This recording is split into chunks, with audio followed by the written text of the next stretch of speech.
Steve Jobs, Leonardo da Vinci, Pythagoras, the founders of Google, Elon Musk, Bill Gates, what is common to all of them?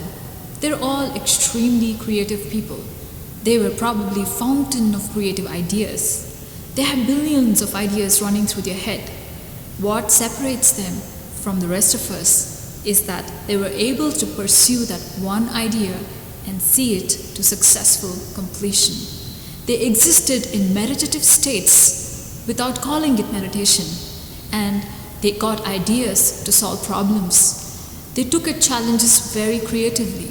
Do you want to be like them? Do you want to know what is the relationship between existing in meditative state and being successful? Read the book Vertical Living.